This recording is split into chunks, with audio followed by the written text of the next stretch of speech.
Hey, Sandals Church men, 2021 is seems to be continuing as things were in 2020. Just difficult, crazy things happening. COVID is still a thing in our country.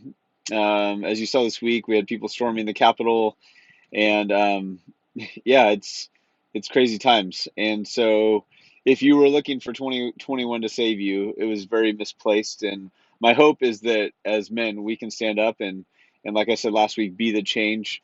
I was thinking about those guys that stormed the castle, and just thinking about how passionate they were about their cause, and how, for me, as well as probably many of you, how passionless we can be about the one who gave us all the answers, the one who saved us from our sin, the one who has promise of eternal life, the one that's going to walk us through thick and thin.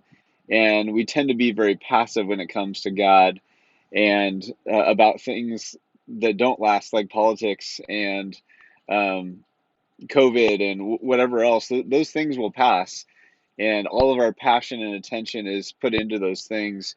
Maybe it's our job or trying not to lose our job. It's our frustrations at home, and we miss the big picture. We miss what God is doing. And I love how Pastor Matt just talked about, hey, we need to be passionate about God so that we can be passionate about what He's doing. He's doing good stuff around us always. We have to pay attention, and we have to join Him where He's working. We've got to participate in His work, and be on His team, be on His side.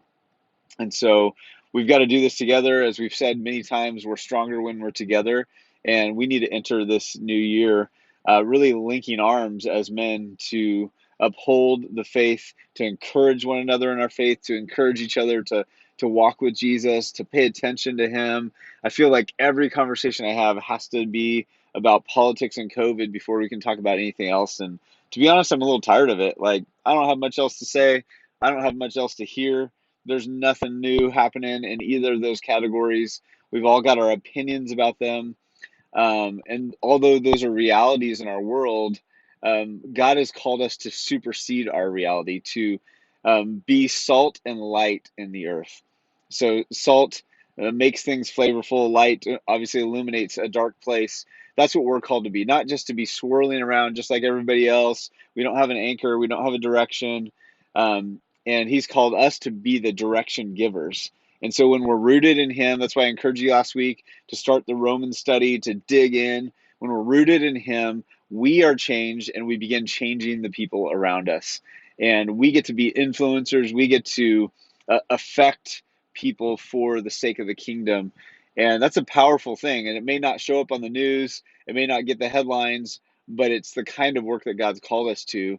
There's been men all throughout history who have stepped up, who've obeyed God, and sometimes God uses those things astronomically, well beyond the effort that they put in to do His work. And so we've got to stand in that place for our church. We've got to be there. Or if you're unable or unwilling to go at this point, watch online, invite people over that are safe to you, and participate in what God's doing. Man, people, I can just see them, they're drifting, right? It's so easy right now. People are exhausted, they're tired with all the things that are going on, and they're just drifting away from God, from His church. And this is the time where we stand up and we make a difference, men. This is when we get to say, man, we took a stand, we pursued our faith, we built up the church, and God did incredible things. And hopefully 5, 10, 20 years down the road, we'll be able to look back and see what He did through us. And so I just want to challenge you to not give up, challenge you to not give in to the social pressures, to what the enemy is trying to sow in your life.